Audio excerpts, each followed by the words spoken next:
Bebsy, let's get right into it. Let's talk Thursday night football, Bengals, Browns. Let's pull up the market that we are dealing with here. The Browns open up at -6. They are still there.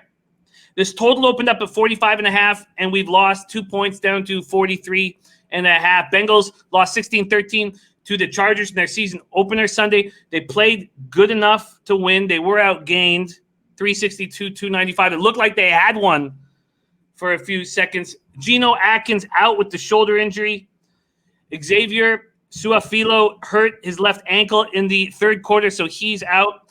And then Cleveland was embarrassed by the Ravens, 38-6. I doubled up on that first half full game. It was the same old Browns under a new coach, Kevin Stefanski. And Bebsy, you alluded to that possibility happening, and it certainly did. Mayfield did not look good. Threw an interception in the opening series. There were 3 Browns turnovers, 2 missed kicks by Siebert.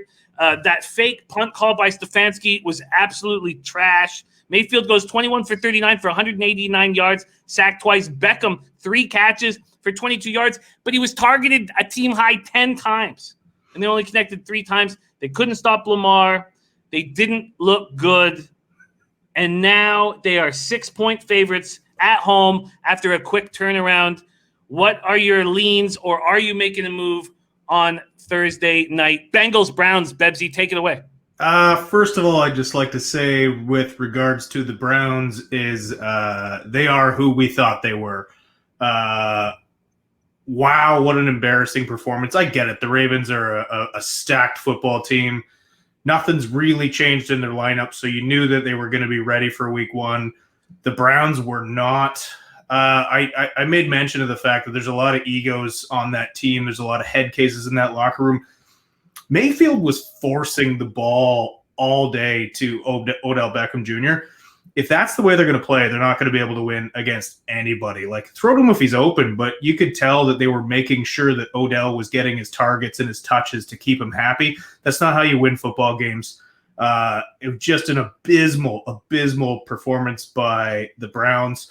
On the other hand, the Bengals surprised me a bit. Joe Burrow looked, especially considering, that defensive front he was facing, he looked poised. He looked like a guy ready to play in the NFL. Now, the Chargers for the last 4 years have started very, very slow, so I'm not going to get into week 1 overreactions yet. That's why this line is probably -6, because nobody's overreacting to the Browns getting pumped by the Ravens, and nobody's overreacting to the Bengals, playing it tough with the Chargers. But I got to say I'm leaning Bengals here just because, wow, what a bad performance from the Browns. And if they still have that many players out in the secondary, I mean, they're not putting an NFL lineup out on the field right now, at least for that secondary. So I'd stay away from Cleveland right now. If you are going to lay a bet, I'd lay it on Cincy. They at least showed me that they're going to fight with Burrow. They at least showed me that they're going to come out and play football. The Browns did not. Again, on paper, this is a decent football team. They really need to just ride Chubb. Throw that guy the ball, pass that or hand off that ball to Chubb. Let him dictate the tempo of the game. That's the only way they're going to win right now, because with that ball in Baker's hands, they just look terrible. They certainly do. And I like what you said about Burrow. I thought he looked composed, and he owned up to the mistakes that he made. And Birdie's saying that this actually opened up at 7.5. It did open up at the books, mainly offshore books that opened it up before play on Sunday. But a lot of the books opened up this at 6. Some of them even opened up at 5.5. And a few of the books have gone back and forth from 5.5 to 6. This is a Bengals or no bet. Busnut's leaning to the Cincinnati Bengals at +6. Al Cervic, I love having Al rolling with us, says Bengals already have more identity and a more clear game plan than Cleveland. So hard not to agree with that from our good man from Caddyshack there. They do. They already came out and showed that they've got something going on the other side of the ball. Like Cleveland looked terrible. They looked like there's no stars on that team, on a team that's full of really talented players. So if we're seeing more of the same, the other thing too is like, home field advantage is not the same as I mentioned before. It's not the same as it is in other years, and with Cincinnati only having to head up the road to Cleveland, that's a non-factor in this game. I think it's Cincinnati or bust. But for me, I'm personally still laying off it until we really get a sense of what Joe Burrow can do. I mean, one game against the Chargers doesn't tell me everything I need to know to start laying money on them. Yeah, and Dennis Garcia says I'm referring to bettable lines from last week. No doubt. Yeah, no, you could have got the plus 7.5 on the Bengals before they played out against the Chargers. They played well against the Chargers, although Tyrod couldn't move the ball. We'll get into that when we talk about the Chargers. A lot of cappers talk about how week 2 is the best week to bet NFL football because of the overreactions. But I don't see much of an overreaction here. You talked about that early. And would you call it an overreaction by me that says I want the Bengals here? I would call it a bit of an overreaction just because, look, a few days ago we were talking about just how bad the Bengals are going to be, and then they hung tough with what I think anyways is going to be a decent football team this year, and then lost by a missed field goal. The overreaction with the Browns might not be so much of an overreaction. Look, you can't play that horribly against a division rival in week 1 and not expect some people to be like, whoa, let's reevaluate what we think of the Browns here. So I think Cincy or bust, but I don't. On paper, the Browns should be able to handle this. Again, I'm leaning Cincy. This is going to be a hard call for me. What do you think about this total right now? This total opened up at 45.5. That's at Bet365 again. I'm going to be using the licensed openers, and it's now at 43.5. You have a lean on the total. I would say under.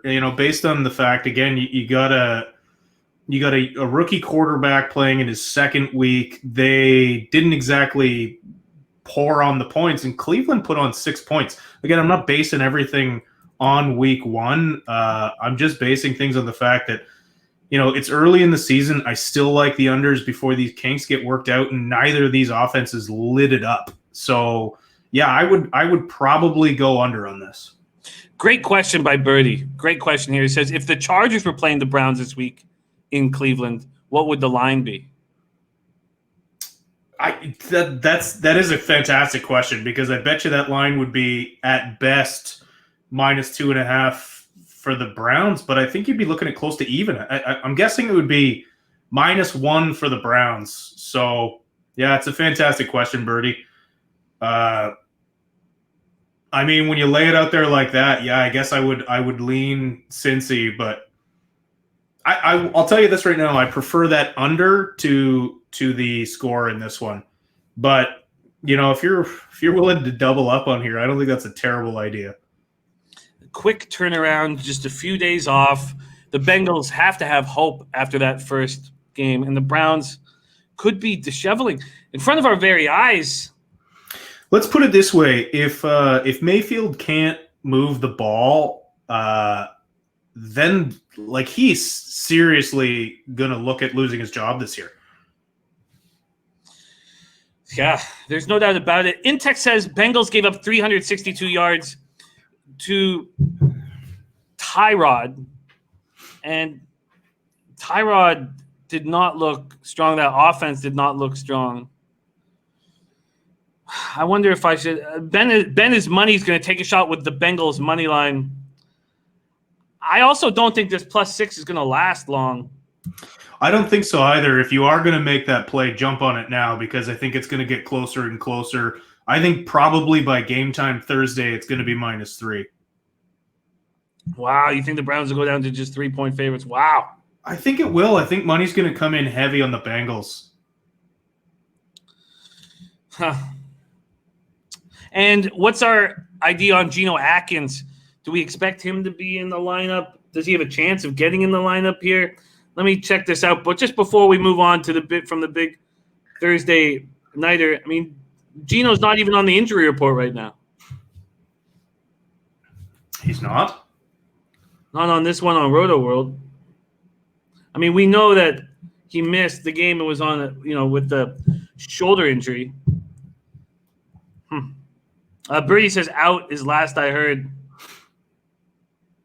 Dennis Garcia says no way it gets off a key number and crosses another. I agree with that, Dennis. I don't expect this to be if money pours in on the Bengals. I expect 4.5 to be the lowest. That I don't think a 4 comes on the board. But with Bebsy saying that, Birdie says exactly. Bengals is not an overreaction. We found a line that the books got wrong.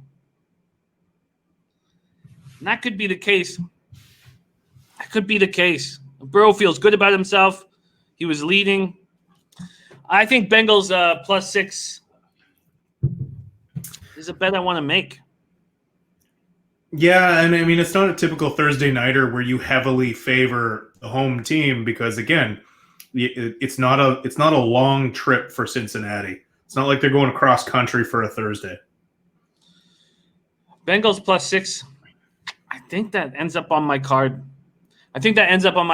When we do our review at the end of this show, I'll make a final decision. But at this point, Bengals +6. I enjoyed fading the Browns enormously in week 1.